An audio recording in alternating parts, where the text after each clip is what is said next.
Assalamualaikum warahmatullahi wabarakatuh. Halo semuanya, selamat datang di channel Beehive Cliff Art. Perkenalkan, nama saya Melanie Mahadivi Jakti dari kelas 11 DKV 2. Di video ini, saya akan menjelaskan proses pembuatan motion graphic yang saya buat. Dimulai dari mencari informasi yang valid, mengemas data, dan memilih aset visual dan audio, hingga menentukan software serta plugin yang mendukung. Langkah pertama yang saya lakukan adalah mengumpulkan informasi yang terpercaya. Untuk itu, saya memilih jurnal ilmiah sebagai referensi utama karena datanya kredibel dan dapat dipertanggungjawabkan. Jurnal yang saya gunakan berjudul Kecanduan Gadget pada Masa Pasca Pembelajaran Daring di Masa Pandemi COVID-19 yang ditulis oleh Vera Fauzia Fatah, Nur Syamsiah, Kamsatun, Metia Arianti, dan Susi Susanti. Jurnal ini saya temukan melalui riset kesehatan.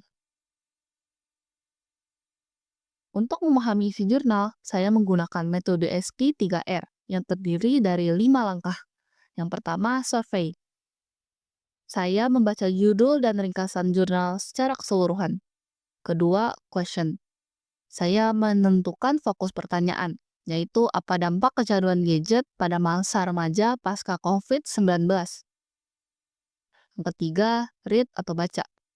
Saya membaca bagian penting, khususnya paragraf ketiga dan keempat di halaman 286. Yang keempat, recite.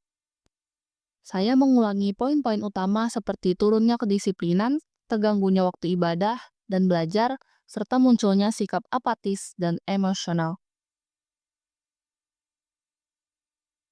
Dan kelima, review. Saya meninjau ulang isi jurnal dan menyimpulkan bahwa informasi yang didapat cukup lengkap dan relevan untuk dijadikan dasar karya saya.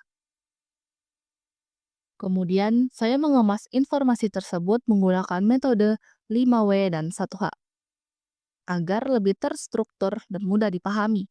Contohnya, what, apa, who, siapa, where, di mana, when, kapan, why, mengapa, dan how, bagaimana.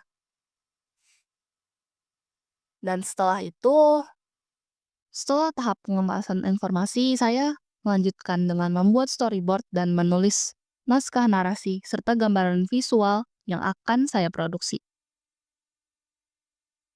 Untuk aset visual, bisa menggunakan gambar dari situs-situs penyedia aset gratis seperti Freepik, Unsplash, dan Pixabay yang digunakan dalam proyek kreatif. Pada bagian produksi video, pada umumnya bisa diolah di aplikasi gratis seperti CapCut, Alike Motion, dan DaVinci Resolve, dan aplikasi berbayar seperti Adobe After Effects. Kalian bisa menggunakan plugin seperti Mr. Horse dan Dwight Angela yang sangat membantu dalam proses rigging dan animasi. Untuk menambahkan subtitle agar lebih komunikatif, bisa menggunakan CapCut untuk versi otomatis, Subtitle Edit untuk pengeditan manual, serta Fit.io untuk versi yang praktis. Itulah alur lengkap proses pembuatan motion graphic versi saya. Mulai dari riset, pengolahan informasi, hingga reproduksi dengan bantuan aset dan software yang sesuai. Semoga video ini bermanfaat dan dapat menjadi inspirasi bagi teman-teman semua. Terima kasih sudah menonton. Wassalamualaikum warahmatullahi wabarakatuh. Pandemi mengubah segalanya. Sekolah ditutup dan pembelajaran menjadi serba online. Tanpa sadar, remaja semakin sering melihat layar. Tapi apa dampaknya? Gadget bukan sekedar alat belajar, tetapi sudah menjadi bagian dari keseharian remaja. Pola kebiasaan ini terbentuk dan terus berlanjut. Dari tahun 2020 hingga 2022, remaja semakin akrab dengan gadget yang lama-kelamaan mengubah cara remaja belajar, berinteraksi, dan menjalani hari-hari. Tanpa batasan, teknologi yang membantu justru bisa beresiko membuat kurang fokus, mata lelah, dan pola tidur terganggu. Keseimbangan adalah kunci.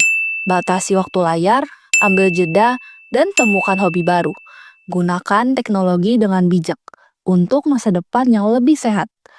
Dan jangan lupa subscribe.